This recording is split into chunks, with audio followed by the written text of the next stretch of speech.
Boker Tov, good morning. We continue with our 3-minute daily dose of Torah.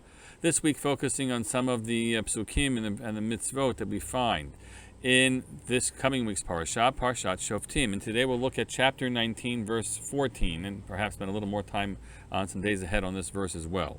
Torah says, Lo tasig gevul re'acha asher gavlu rishonim. You're not permitted to pull back the border of your neighbor, which you has been set by the earlier ones. Define what that means. In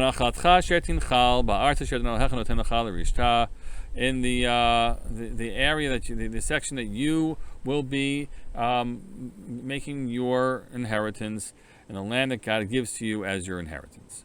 What is this mitzvah about? And Ramban really presents to us what is the Peshat. In the context of, indeed, the inheritance of the land of Israel. Azhara shelo yishaneh tchum hachaluka shecholku hanisiim et haaretz l'shvatim or liyachid mehem. You can't shift around what was set up in the official division of the land. By the leadership of the community, whether for the tribally or even amongst the individuals. You can't don't go around making those alterations, okay? Because that's critical. We keep it that way. The ones that were set by the Rishonim, that would be Elazar HaKohen and Yeshua bin Nun and the other tribes. And that's what the Torah said here. But tam ha-mitzvah hazot shelo adam lomar ein chelki asher natnu li shaveh kmo chel kaveri. The major concern is that a Jew shouldn't say that, there wasn't fair distribution of the portions and the parcels of land in Israel, and I'm going to go ahead and fix it myself. So there's a worry that everyone's going to start questioning the validity of the division of the land.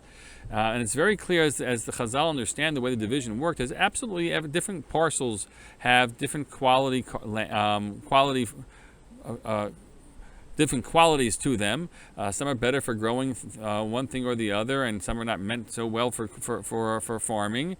And there were all these factors went into determining. So if it was a parcel which was less suitable for farming, you might have gotten a larger parcel, which would, I guess, over the expanse of it, you'd get the same produce, right? And if it was an especially rich one, you got a smaller parcel. But somehow, between the two, you balance off the value of the land, and fairness is achieved. And so the Torah here is warning us not to start undoing it or questioning it, because the whole thing is going to, let's be awful. Let's be awful, and think about the other applications of this, right? Once people start questioning the validity of the core practices and the core things that we've set up, then everything falls apart. We're struggling around that question even now as we're thinking ahead towards elections and worrying about that. Chas v'shalom, we don't want anybody on any side to be have a reason to be questioning the validity. We want things to be valid and affirmed as fair, and they should be fair in order to achieve that. That's the opening read of this text.